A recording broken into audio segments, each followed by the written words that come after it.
Hi friends, welcome to TM rainbows kitchen. நாம் இன்னைக்கு ரொம்பவே சுவையான வித்தியாசமான வெண்டைக்காய் மசாலா தான் எப்படி செய்கிறதுன்னு பார்க்க போகிறோம்.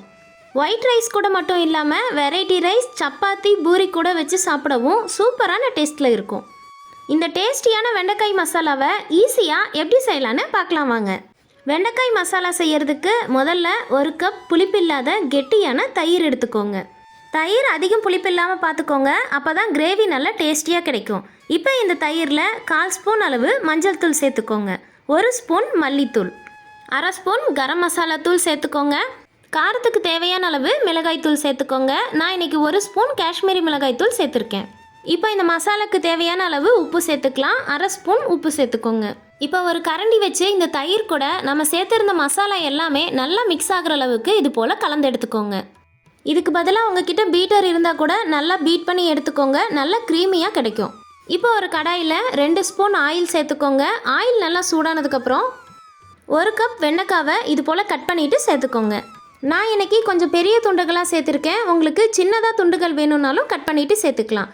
அடுப்பு லோ ஃப்ளேமில் வச்சுட்டு 2லேருந்து 3 நிமிஷம் வெண்டைக்காயோட வளவளப்பு போகிற அளவுக்கு நல்லா வதக்கி விட்டுக்கோங்க. வெண்டைக்காவை இது போல் எண்ணெயில் நல்லா வதக்கிட்டு செய்யும்போது டேஸ்ட் ரொம்பவே அருமையாக இருக்கும். இந்த மாதிரி நல்லா கலர் மாதிரி வந்ததுக்கப்புறம் ஒரு பிளேட்டுக்கு மாற்றி எடுத்து வச்சுக்கோங்க. இப்போ மறுபடியும் அதே கடாயில் 2லேருந்து 3 ஸ்பூன் ஆயில் சேர்த்துக்கோங்க. ஆயில் நல்லா சூடானதுக்கப்புறம் 1/2 ஸ்பூன் சோம்பு சேர்த்துக்கோங்க. இது கூடவே 1/4 ஸ்பூன் சீரகம் சேர்த்துக்கோங்க. சோம்பு சீரகம் ரெண்டுமே நல்லா பொரிஞ்சு வந்ததுக்கப்புறம் மீடியம் சைஸில் ஒரு பெரிய வெங்காயத்தை இது போல் நீல வாக்கில் கட் பண்ணிவிட்டு சேர்த்துக்கிறேன்.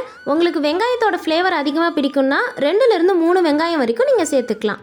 இது கூடவே ஒரு கொத்து கருவேப்பிலை சேர்த்துட்டு வெங்காயம் நல்லா கலர் மாறுற அளவுக்கு 2 நிமிஷம் வதக்கி விட்டுக்கோங்க. வெங்காயம் நல்லா வதங்கி வந்ததுக்கப்புறம் 1/2 ஸ்பூன் இஞ்சி பூண்டு விழுது சேர்த்துக்கோங்க.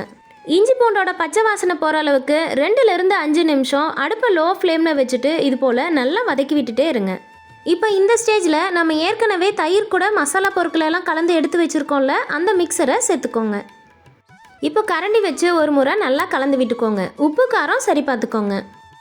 5 நிமிஷத்துக்கு அப்புறம் பார்த்தீங்கன்னா தயிர் இது போல் நல்லா பொங்கி வரும்போது நம்ம ஏற்கனவே வறுத்து எடுத்து வச்சுருந்தோம்ல வெண்டைக்காயை இது கூடவே சேர்த்துக்கோங்க.